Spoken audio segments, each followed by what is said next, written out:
Caríssimos amigos e irmãos, que a paz do Senhor esteja com todos vocês. Estamos no sexto domingo do tempo comum. Continuamos a ler o Evangelho, trecho da Sermão da Montanha. Sempre são orientações, setas que nos indicam caminhos do homem novo, da nova criatura, da nova humanidade que nasce do encontro com Jesus Cristo. Nesse sábado, nós celebramos o dia de Nossa Senhora de Lourdes, dia 11 de fevereiro. E no Brasil, nós temos uma grande devoção, Nossa Senhora de Lourdes, faz parte um pouco de muitos devotos que vão às igrejas para pedir pela sua saúde e também para rezar a Maria. E esse dia, Nossa Senhora de Lourdes, ficou convencionado pela igreja como Dia Mundial do Doente. Já estamos no 31º Dia Mundial do Doente e a cada ano nós temos um tema. O Papa Francisco colocou como tema nesse ano, trata bem dele, a compaixão como exercício sinodal de cura.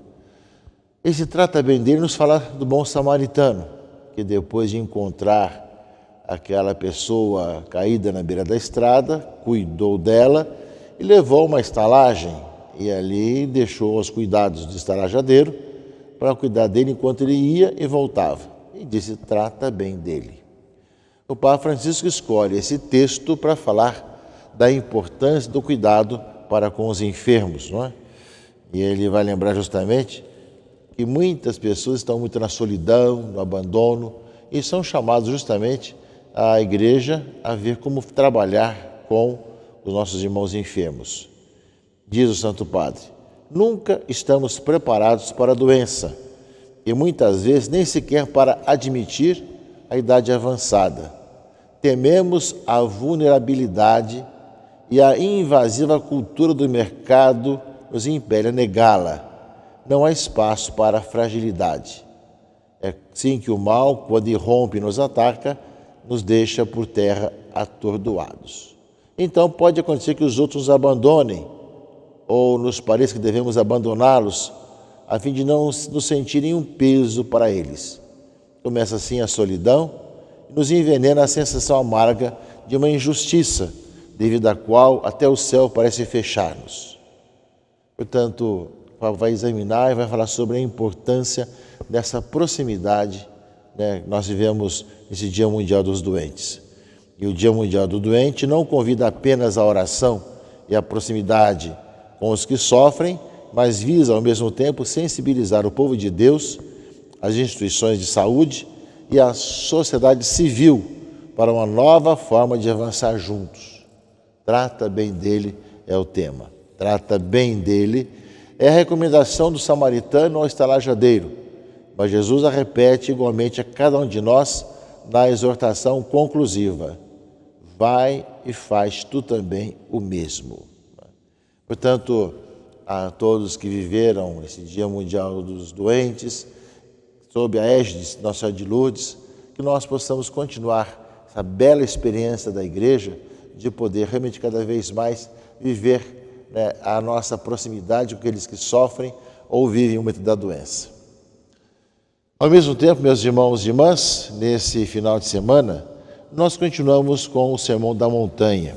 Começamos a ler o Sermão da Montanha com as bem-aventuranças e, domingo após domingo, vamos lendo trechos, né, do Sermão da Montanha. Estamos em Mateus 5, 17 a 37. Um trecho bastante longo, que pode também ser lido o texto mais breve, mas que traz muita riqueza, não é? O Senhor veio cumprir toda a lei. Nele se cumprem todas as leis e toda a palavra de Deus. Nem uma só letra ou vírgula serão tiradas da lei, sem que tudo se cumpra, né? Fala Jesus logo no começo aqui do trecho desse domingo. E ao mesmo tempo fala que a nossa justiça tem que ser maior que dos mestres da lei e dos fariseus, não é? Ou seja, com outro olhar, de outra maneira. E também vai lembrar que nosso modo de ser não basta apenas o ato externo, é preciso também ter as intenções do coração. Ouviste que foi dito, não é? Ou seja, não matarás. Quem matar será condenado pelo tribunal. Eu, porém, vos digo, todo aquele que se encoleriza com seu irmão será réu de juízo. Ou seja, o desejo de acabar com a vida do outro, não só não matar ou não difamar muitas vezes, mas também aquilo que nós fazemos com raiva do outro. Também lembra de nós nos reconciliarmos uns com os outros, quando estiver levando a oferta para o altar e te lembrares que teu irmão tem alguma coisa contra ti, deixa a tua oferta e reconcilia-te com o teu irmão. Palavras desse evangelho, desse domingo, bastante interessantes e importantes. Esse homem novo deve cada vez mais viver com as intenções mais profundas do seu coração transformadas, iluminadas pelo Senhor. Além do mais, fala que, diz a Escritura, não cometerás adultério, diz aqui o Evangelho. Todo aquele que olhar para uma mulher com o desejo de possuí-la, já cometeu adultério com ela no seu coração. Ele fala do olho direito, fala também a questão da mão, se é ocasião de pecado, cortar e mandar para longe de ti. Não é? Fala do divórcio, se alguém separa da mulher, dá uma decisão de divórcio. Você ouviu isso, fala aqui o Evangelho. Porém, Jesus fala, quem fizer isso, a não ser por motivo de união irregular, faz com que ela se torne adúltera, e quem se casa com uma mulher adúltera, comete também adultério. Ainda mais, fala o Evangelho, você não deve jurar falso. E eu, porém, vos digo, diz o Evangelho, deve jurar de modo nenhum, nem pelo céu, nem pela terra, nem pela tua cabeça. Seja o vosso sim, sim, e o vosso não, não. Dentro do Sermão da Montanha, meus irmãos e irmãs, o trecho de hoje nos fala do coração do homem de Deus. E que, claro, cada vez que nós nos examinamos, não só não basta ter atitudes externas erradas, mas as nossas maiores intenções também devem ser de pessoas convertidas, renovadas, transformadas. Isso, meus irmãos e irmãs, é com a graça de Deus, com o dom do Senhor. Não é uma imposição da nossa vontade, mas é uma transformação interior que a palavra de Deus vai fazendo acontecer em nossa vida, de tal maneira que nosso modo de ser, de agir diante do mundo, passa a ser com os olhos do Senhor, com os olhos de Deus. Eis aí justamente uma palavra que nos faz olhar essa necessidade de conversão que daqui a algumas semanas vamos começar a celebrar durante o tempo da Quaresma, para que mesmo as intenções mais profundas do nosso ser sejam intenções animadas pela palavra de Deus e pelo Evangelho. Além disso, caríssimos irmãos e irmãs, a palavra do Eclesiástico, leitura primeira desse domingo, se quiseres observar os mandamentos, eles te guardarão. Se confias em Deus, tu também viverás. Diante de ti ele colocou o fogo e a água, para que o que quiseres tu pode estender a mão. Diante do homem estão a vida e a morte, o bem e o mal. Ele receberá aquilo que preferir. Portanto, no início do Eclesiástico, trecho desse domingo, nos fala que as opções são nossas. É dom de Deus, sim, é graça de Deus, esse coração renovado, transformado, mas também são opções do ser humano. Nós fazemos opções de aceitar ou não a palavra do Senhor, deixar nos converter pela graça de Deus, sermos dóceis à ação do Espírito Santo. E a leitura fala bem claro entre a vida e a morte, a bênção e a maldição. E fala que a sabedoria do Senhor é imensa. Ele é forte e poderoso e tudo vê continuamente. Não mandou a ninguém agir como ímpio, e a ninguém deu licença de pecar. Ou seja, nos fala justamente que nós somos chamados a acolher a graça de Deus para ter esse coração renovado, mas fazemos opções daquilo que nós somos chamados a deixar entrar em nosso coração. E o salmo de resposta, o Salmo 118, meus irmãos e irmãs, nos mostra bem isso. Feliz o homem sem pecado em seu caminho, que na lei do Senhor Deus vai progredindo. Feliz o homem que observa os seus preceitos e de todo o coração procura a Deus. Ou seja, nós vamos rezar nesse sentido. O Salmo sempre vai nos ajudar a rezar em torno e respondendo à palavra do Senhor.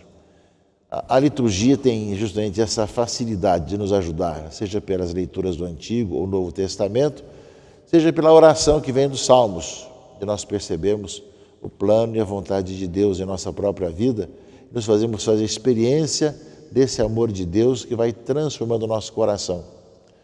É a graça de Deus que nos transforma, que faz com que nós possamos enxergar com os olhos do Senhor.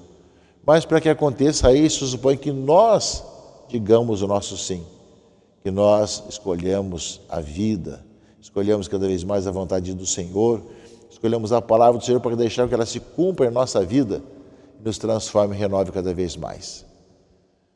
Na segunda leitura, a carta de Paulo aos Coríntios, que nós temos nesse sexto domingo do tempo comum, ele vai lembrar justamente que a palavra vai nos falando ao coração, depende de como é que nós a acolhemos. Entre os perfeitos, nós falamos de sabedoria, não da sabedoria do mundo, nem da sabedoria dos poderosos deste mundo, que afinal estão voltados à destruição. Falamos sim, diz aqui a carta de Paulo, da misteriosa sabedoria de Deus, sabedoria escondida que desde a eternidade Deus destinou para a nossa glória. Ou seja, o Senhor nos fala ao nosso coração, fala a nossa vida.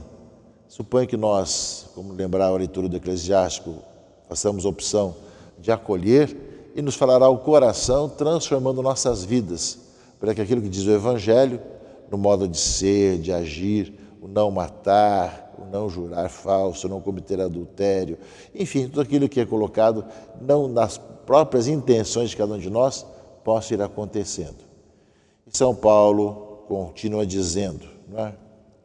Como está escrito, os que Deus preparou para os que o amam, é algo que os olhos jamais viram, nem os ouvidos ouviram, nem coração algum jamais pressentiu. A nós Deus revelou esse mistério através do Espírito, pois o Espírito esquadrinha tudo, mesmo as profundezas de Deus. Palavras importantes desse final de semana, que nós somos chamados de ter o coração aberto.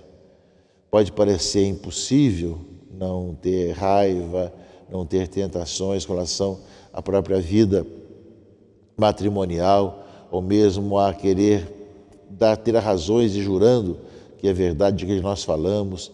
Enfim, há tantas questões que aparecem no Evangelho desse final de semana. Nós somos chamados a ver que o Senhor é quem realiza as maravilhas. Ele é quem torna possível isso. Nós mesmos não temos condições. Mas para que aconteça isso, supõe que nós escolhamos a vida. Nós escolhamos a palavra do Senhor. Deixemos cada vez mais que aquilo que Ele nos fala penetre no coração de cada um de nós e nos faça homens e mulheres novos. De tal maneira que nós possamos olhar com os olhos de Deus os acontecimentos. Fazer experiência do amor de Deus. Fazer experiência que é possível realmente termos intenções no mais profundo do nosso ser, de coração aberto. E justamente está aí a grande dificuldade. Não basta apenas a aparência, não basta apenas a exterioridade. É necessária a intenção mais profunda do nosso ser, do nosso eu. Peçamos isso ao Senhor ao aproximar a Quaresma, estamos próximos da Quaresma, peçamos isso, que nós peçamos ao Senhor que nos dê esse coração renovado, reavivado, com a experiência de tal maneira transformadora das nossas mais profundas intenções, que nós possamos olhar as pessoas, olhar o mundo com os olhos do Senhor. A carta de São Paulo, caríssimos amigos e irmãos, lembra-se, nenhum dos poderosos deste mundo conheceu essa sabedoria, pois se a tivesse conhecido, não teriam crucificado o Senhor da glória. E nós muitas vezes, meus irmãos e irmãs, nos deixamos levar pela sabedoria do mundo, pelos erros desse mundo, e que nós somos chamados a ser fermento no meio da massa, olhar para esse mundo com os olhos de quem faz uma experiência de Deus, de quem sentiu seu coração renovado e no mais profundo do seu ser começa a pensar de acordo com o plano de Deus. Por isso não só não tem atitudes externas erradas, mas nem mesmo seus pensamentos são contrários à fé. Ou seja, o Senhor não veio abolir os mandamentos, mas cumprir e nos ajudará também a colocar em prática no mais profundo do nosso ser a sua palavra. Que Deus abençoe e guarde a todos, em nome do Pai, e do Filho e do Espírito Santo. Amém.